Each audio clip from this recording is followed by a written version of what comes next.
Alrighty, welcome back everyone. We just got into the ACC win totals. Definitely a lot of really interesting things in there. Some teams that I think could be making some runs that are very low on the win total, I'll be totally honest. But let's get into some Cinderellas because these are the teams that I think might just be able to make a run from a very low win total. And for me, there are a couple of teams here that might be getting not enough talk if I'm being totally honest. And it starts with the Yellow Jackets. I'll start with them because it might be a little bit harder to sell to some of you out there, I'll be totally honest, but it totally hinges on a pair of guys for this program, and it's Haynes King and it's Tyler Santucci, the new defensive coordinator.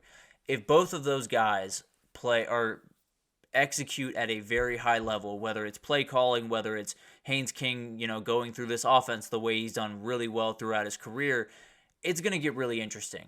Because I think if you watch this team last year, you knew that if you had a really good or if you had a competent defense on that team, they're not a 6-win team. They're maybe a 7, 8-win team, and definitely a team that can compete with a lot of bigger teams in this conference. So Haynes King is one of the most fascinating guys in the country, if I'm being totally honest. I can't figure out why people aren't talking about him more because the season he put up last year was just insane. It was one of the best dual threat seasons we saw a year ago. Obviously, everyone's playing for second behind Jaden Daniels, but it was definitely towards the top. He did incredible things running the ball, ran this offense just as beautifully as you can possibly run it, and Buster Faulkner did an incredible job calling plays for the first time in his career. I think it's only going to get better in year two with both these guys kind of in lockstep.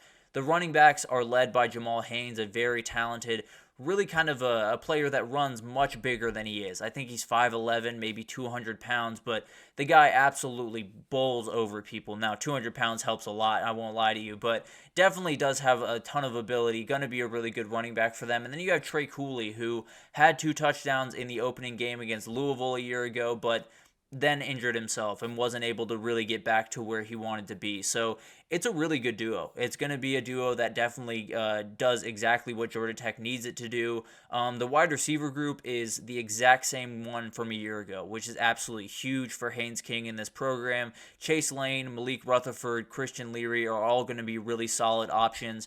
The guy is Eric Singleton, though. He's the one that everyone should be watching this upcoming year because he was a freshman All-American a year ago. A very, very talented kid that can really play anywhere in the entire country. But he's playing at Georgia Tech. Keeping him on campus was, I'm sure, a little bit of a battle behind the scenes, but that's definitely something that I'm sure Brent Key had to deal with. But the O-line is a very interesting one. It's kind of the same as it was last year, returning a ton of guys, I think 4 starters from a year ago, and then adding a transfer in there. But when Brent Key is able to really get a group of guys together for not just 1 year, not just a couple of games, but an entire offseason, some really special things can happen. He's one of the best offensive line coaches in the country. When you talk about his time back at Alabama, there were some really good offensive lines in that group. So I definitely think they're going to be much improved on that side of the ball. Now, the defense is the side that you're worried about if you're a Tech fan. The D-line is not necessarily the strongest group in the world by any means.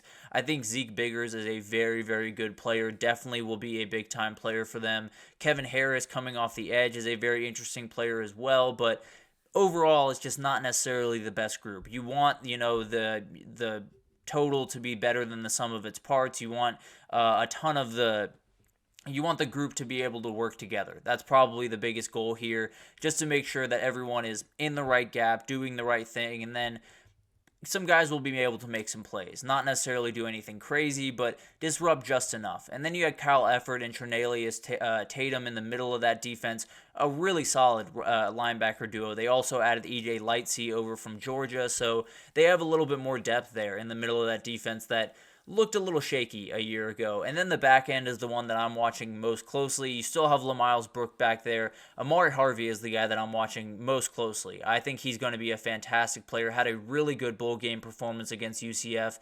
And if he can build off that in 2024, it's going to be a pretty special season for this young man. I think there's a ton to like about this defense. A couple of guys that really can make some big-time impact. I think Efford could be a top guy in the conference at linebacker. I think Amari Harvey could be a top cornerback in the conference. So it'll be fascinating to watch. If you don't necessarily need to take a leap forward. You just need to take that one step. You need to, get a little bit better on defense, be opportunistic, and then things will happen from there. But that's definitely a really interesting team that I'm watching. Really like what Georgia Tech has. Although it's a tough schedule, I think they could make some noise in the ACC this upcoming year.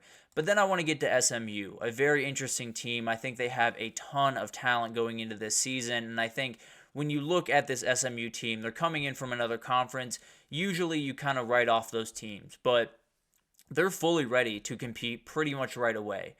They had a ton of transfers in 2023 that are back for their second season in the program, which is absolutely huge for that program and Rhett Lashley. And I think, I think there is going to be a huge amount of potential on this team to do some really remarkable things. Preston Stone is one of those guys that was non-transfer. He came in from high school to SMU and did just incredible things over his couple of years. He kind of reminds me of the Haynes Kings of the world, where he's just not going to make life easy on you. He's going to make the right decision. He's going to get it to the open guy, and he's going to slowly chip away at you. And I really like this quarterback. I think he can make some real noise this upcoming year.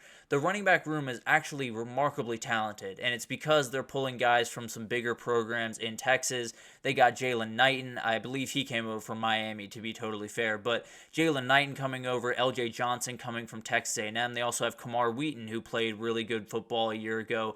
All had 400 yards rushing a year ago. Knighton had 700. So it's a really good trio where they can change pace, they can change running back, keep legs fresh, do a lot of the things that you just need to do if you're going to be successful in this league. And then they also returned the top 7 pass catchers from a year ago. Jake Bailey and Moochie Dixon definitely lead the way as the wide receivers go. RJ Maryland is a very good pass catching tight end.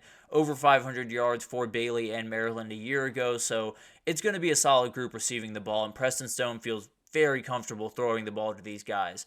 And then you have the O-line. They returned 4 starters from a year ago, added a very talented Savion Byrd from Oklahoma. I think Logan Parr is the guy to watch on this line. He could be one of the top offensive linemen in the conference at the end of the year. The D-line is it pretty much starts and finishes with Elijah Roberts, a very, very talented edge rusher, had 9.5 sacks since coming over from Miami. You also have Mike Lockhart, who's going to play nose tackle likely, a West Virginia transfer.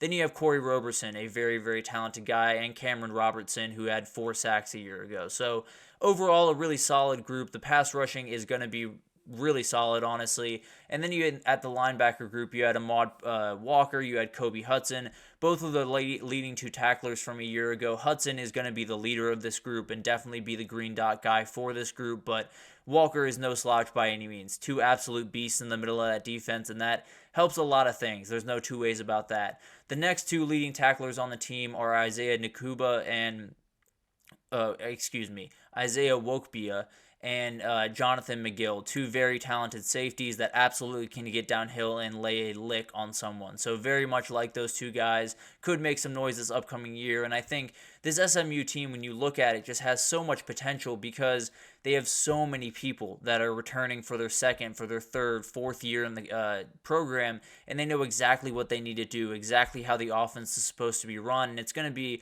a really, really tough out for most of the teams in this conference. I think as long as they play opportunistic defense and make a couple of plays, which they have the guys to do that, I think this offense is going to be able to score some points and make life really difficult on some teams out there. But it'll be fascinating to watch that unfold. I think Georgia Tech and SMU might be a little bit off the beaten path, but Georgia Tech is a team that I think has tons of talent that could absolutely beat essentially any team in the conference. And then SMU, when you have that amount of returning production and returning experience in a conference that doesn't necessarily have that across the board, you're going to be pretty successful. So like those teams a lot. I think they're going to be really interesting going into this season, but we're going to take our final break here. And when we come back, we're going to do a Hot Take Thursday for you all, and it has everything to do with this regular season and how it's going to be an absolute fight to go undefeated in it. So we'll break that down right after this, so stick with us.